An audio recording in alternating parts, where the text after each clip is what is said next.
Hello friends, welcome to pharma classes. आज हम local anaesthetics पढ़ेंगे। लोकल एनेस्थेटिक्स क्या होते हैं?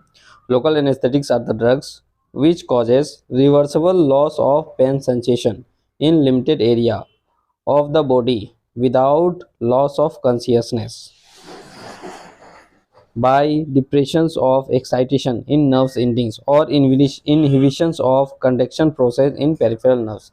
लोकल एनेस्थेटिक वो ड्रग होते हैं जो रिवर्सली पेन के सेंसेशन को लॉस कर देते हैं, वो भी लिमिटेड एरिया में, विदाउट लॉस ऑफ कॉन्शियसनेस।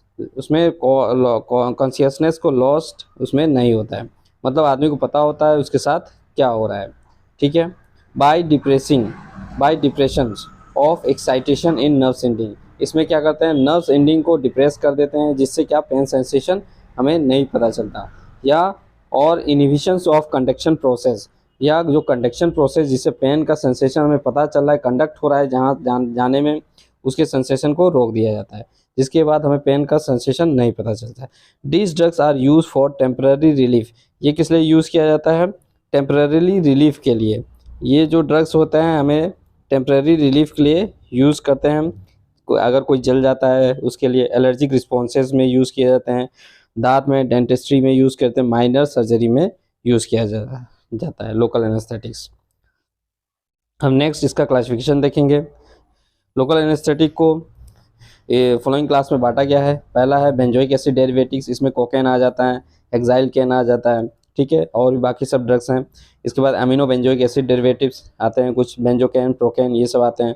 फिर लिग्नोकेन आ जाता है, लीडोकेन में लिग्नोकेन ड्रग्स आ जाता है, मीपी वाकेन, ये सब ड्रग्स आ जाते हैं। उसको मिसलिनियस में डाइबुकेन। ये सब इसका क्लासिफिकेशन है। आप इसको डिटेल में देखना चाहते हैं तो फार्माकोलॉजी में देख सकते हैं। इसके बाद हम देखेंगे mechanism of action. Mechanism of action क्या है? जो भी लोकल एनेस्थेटिक्स लेते हैं हम, ओरली अगर ले रहे हैं, इसको हम LA से शो कर रहे हैं। अगर हम ओरली ले रहे हैं तो पहले क्या हुआ, ड्रग्स जो है एक्स्ट्रा सेलुलर एरिया से वो इंट्रासेलुलर एरिया में आ जाता है। यहाँ पे आने के बाद वहाँ पे क्या एक रिसेप्टर्स होता है, लोकल एनेस्थेटिक रिसेप्टर्स, ये वहाँ पे बाइंड करेगा और सोडियम चैनल को ब्लॉक कर देगा। वोल्टेज गेटेड सोडियम चैनल को ब्लॉक कर देगा। जब वोल्टेज गेटेड सोडियम जब ब्लॉक हो जाएगा तो क्या होगा, फिर कोई पोलराइजेशन होगा नहीं। फिर क्या होगा, कोई डीपोलराइजेशन होगा नहीं। जब डीपोलराइजेशन नहीं होगा तो क्या होगा, कोई एक्शन पोटेंशियल जनरेट नहीं होगा। फिर एक्शन पोटेंशियल जनरेट नहीं होगा तो क्या होगा, कोई भी कंडक्शन नर्व्स इम्पल्स कंडक्ट नहीं होगा आगे, और नर्व्स इम्पल्स कंडक्ट नहीं होगा तो CNS को हमें ये नहीं पता चलेगा कि हमें पेन हो रहा है। ये इसका मैकेनिज्म एक्शन है। अगर हम शॉर्ट फॉर्म में देखना चाहें तो ये है, क्या है, अगर देखें तो क्या होगा, यहाँ ऊपर दिखाया गया ये, यहाँ पे जो भी हमें पेन होता है, CNS किसके जुड़ा होता है, कौन सा न्यूरॉन से, ऑर्गन से जुड़ा होता है, मोटर न्यूरॉन से। और ऑर्गन से जो भी मैसेज आता है, सेंस करता है वो CNS को, वो सेंसरी न्यूरॉन से।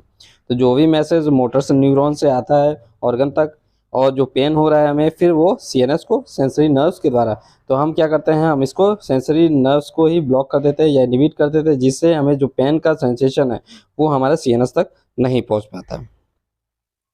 Thank you for watching. Please like, share, subscribe my channel for more video. Thank you.